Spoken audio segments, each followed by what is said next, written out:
The rain came down on May 7th, 2021, though not all of it fell from the sky. Some of it ran through fiber, through leased lines, through tired passwords and quiet network paths nobody had watched closely enough. America was coming out of a pandemic year, traffic was returning, planes were lifting, and the East Coast still ran on an old truth. Fuel moved because Colonial Pipeline moved it. Colonial carried gasoline, diesel, jet fuel, and heating oil from the Gulf Coast up toward New York Harbor. About 5,500 miles of pipe, roughly 45% of the fuel used on the East Coast. Then one morning, the largest fuel pipeline in the United States stopped moving product. Not because the pipe had burst, not because a valve had failed, because a criminal crew called DarkSide got into the business network, dropped ransomware, and turned a company decision into a national shortage. Colonial Pipeline was not some corner store with a dusty router under the counter. It was critical infrastructure, the kind of outfit that keeps airports, gas stations, trucking routes, and emergency services breathing. Its pipeline system linked refineries in Texas and Louisiana to distribution points across the Southeast, Mid-Atlantic, and Northeast. When Colonial ran, the region barely noticed. When it stopped, everybody noticed. Before the storm, Colonial's operational technology, the OT side that monitored and controlled the pipeline, was separate from the ordinary information technology network, the IT side that handled billing, scheduling, payroll, email, and business systems.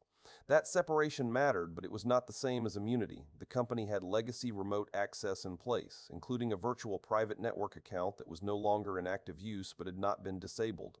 That account did not require multi-factor authentication. In a city of locked doors, one side entrance still opened with a single key.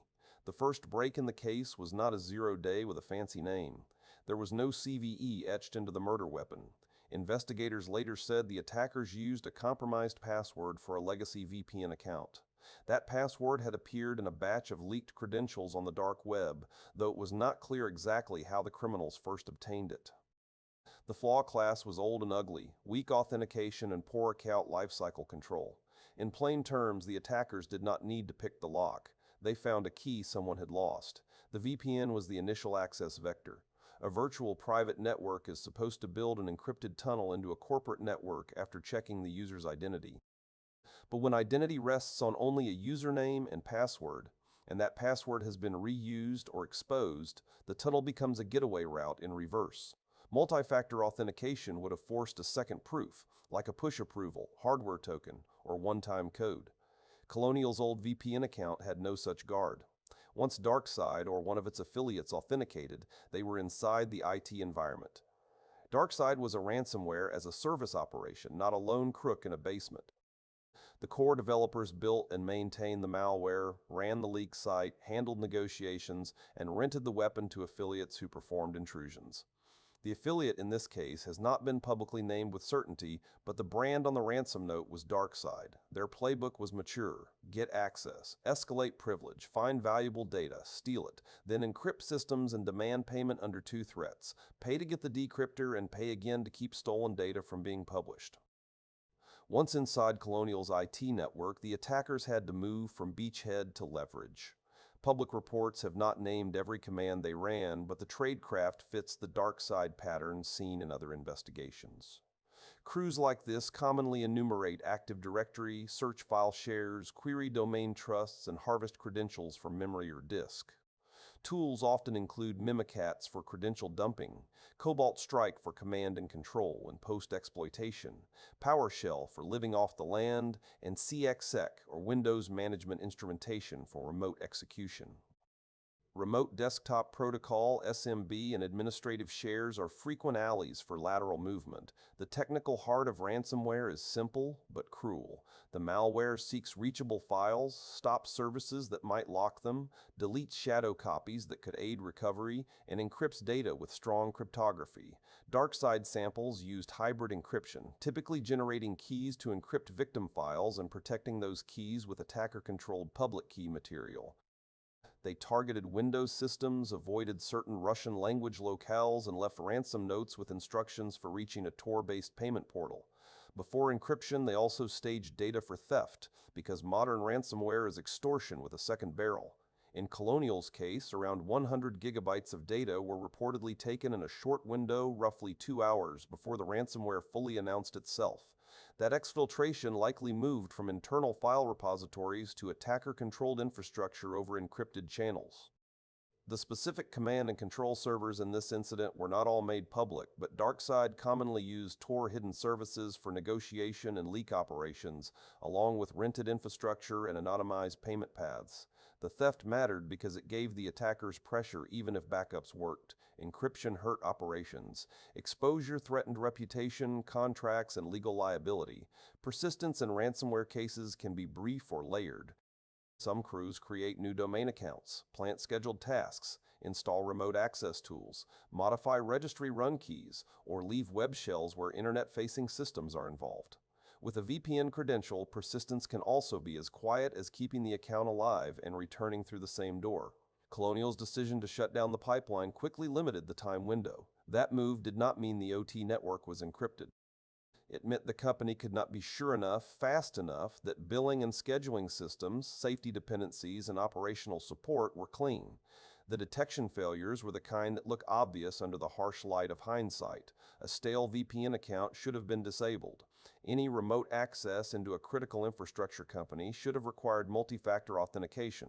A login from an unusual source should have triggered risk-based alerting.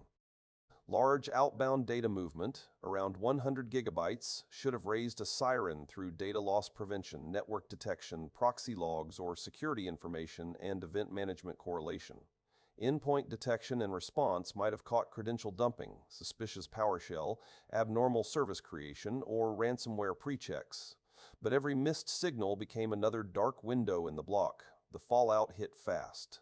Colonial shut down pipeline operations on May 7, 2021 as a precaution. By May 12, the company began restarting service, but the panic had already spread.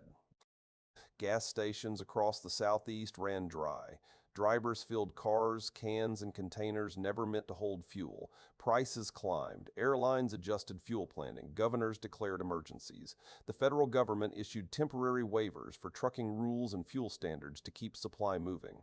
A cyber attack on business systems had become a public crisis at the pump. Colonial paid about 75 Bitcoin, worth roughly $4.4 million at the time, to obtain a decryptor.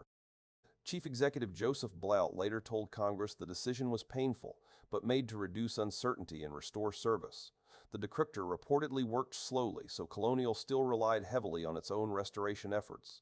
In June 2021, the United States Department of Justice announced it had recovered 63.7 Bitcoin, then worth about $2.3 million, by obtaining the private key for a wallet that held ransom proceeds. DarkSide's public operation went dark soon after, but the ransomware economy did not die. It changed coats and kept walking.